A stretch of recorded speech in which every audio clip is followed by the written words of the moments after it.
Hi, everyone. I'm Amanda Kevin, a 29-year-old marketing executive passionate about helping people recognize and escape manipulative relationships.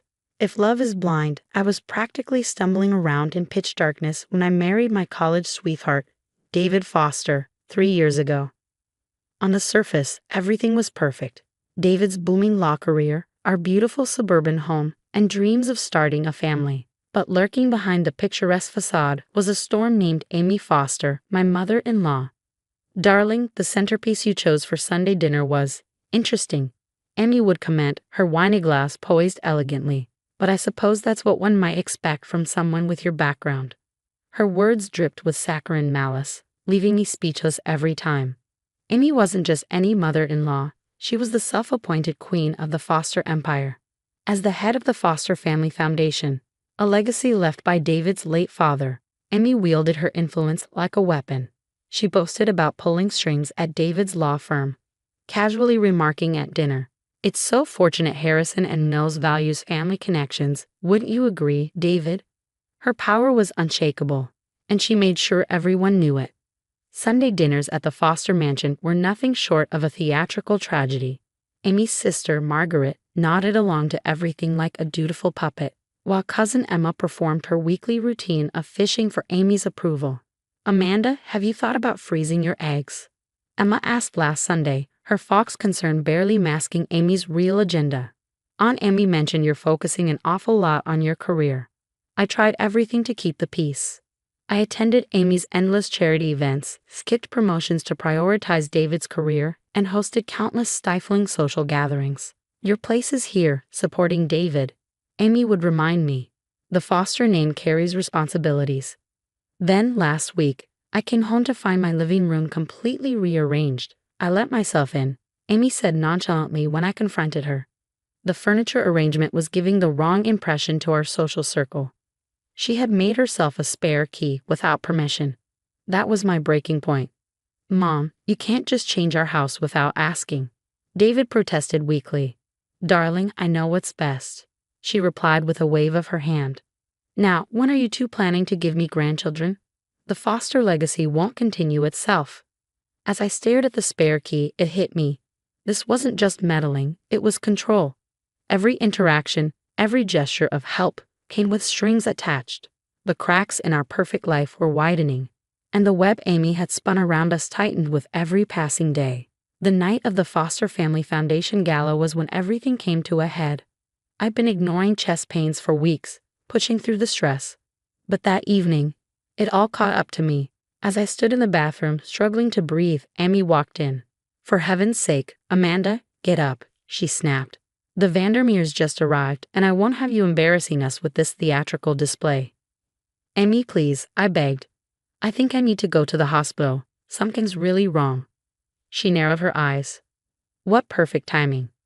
Just as we're about to announce David's nomination for partner. "Always making everything about you, aren't you?" I clutched the sink for support, the room spinning around me. David found us moments later, concern flickering in his eyes. "Honey," he looked pale. "Maybe we should." "David, darling," Amy interrupted smoothly, "you know how crucial tonight is for your career. If you leave now, well, I hate to explain your absence to the board. They're quite particular about family commitment." I could barely breathe, but David hesitated. "Mom's right," he said softly. "Let's just get through the next few hours. You can rest tomorrow." 2 hours later, I was still standing, forced smiles plastered on my face as Amy paraded us before donors. Her nails dug into my shoulder as she gushed about Foster family values, oblivious to my growing agony. Margaret shuffled nervously nearby, muttering about discrepancies in the donation books. "Everything all right, Margaret?" Amy asked, her tone sharp. "Oh yes, of course," Margaret stammered, but the tension was palpable. By the end of the night, I was on the verge of collapse. Someone commented, "Such a lovely couple, though your daughter-in-law seems rather quiet tonight." "Oh, she's just being dramatic, aren't you, Dieter?" Amy's voice echoed as the last thing I remembered before everything went black. I was walking to the car, David arguing with her about leaving early. "The Hendersons haven't even made their pledge yet," she snapped, dismissing my condition entirely. When I woke up, the harsh brightness of hospital lights greeted me, accompanied by the steady beep of machines. A doctor stood beside my bed, her expression grim as she reviewed my chart. "Mrs. Kevin, you experienced a severe cardiac event," she said, her tone grave. "The delay in treatment could have been fatal. Why didn't you come in sooner?" I turned to David, whose face had turned ghostly white. Amy lingered in the doorway, for once without a quick retort or an excuse. The doctor continued, "Your EKG shows significant stress-induced angina. Have you been under unusual stress recently?" I couldn't help but laugh, though the effort sent the monitor into a flurry of beeps. "Stress?" I said weakly. "They have no idea." But they were about to find out.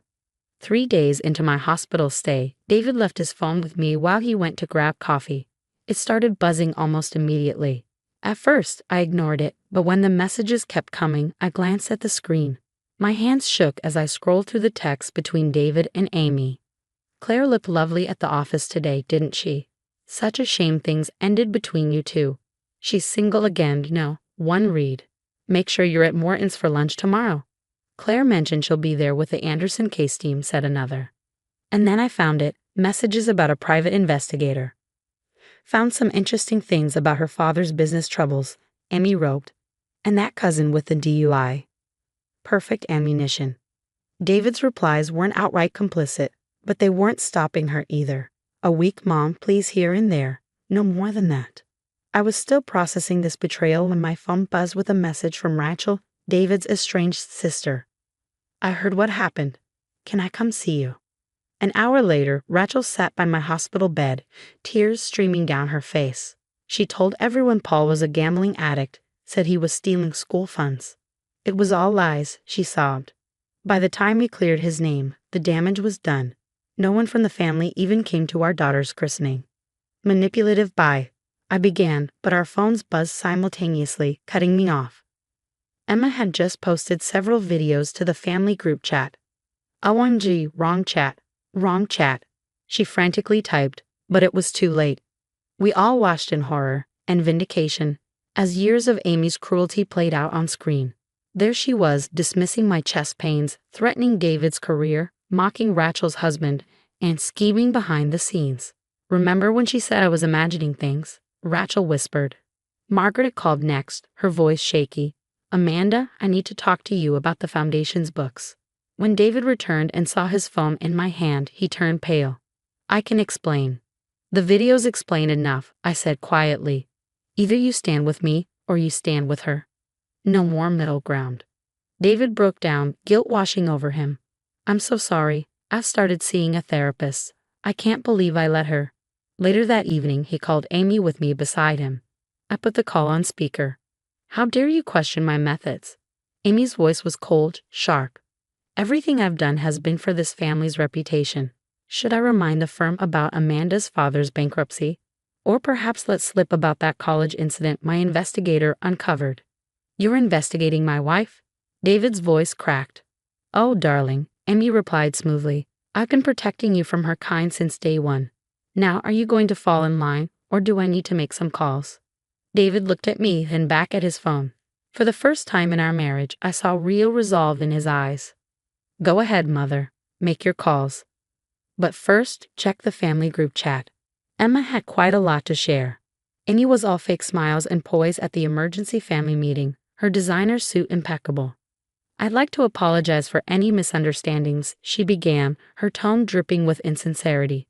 "We all say things in the heat of the moment." "Save it," I interrupted, slapping a thick folder onto the table. "Margaret, would you like to explain these financial records?" Margaret stood, her hands trembling. "The Foundation's money, it wasn't all going to charity," she confessed. "Private investigators, payoffs, fake positions for Claire at the firm." Amy's composure cracked. "How dare you go through private documents?" she sputtered.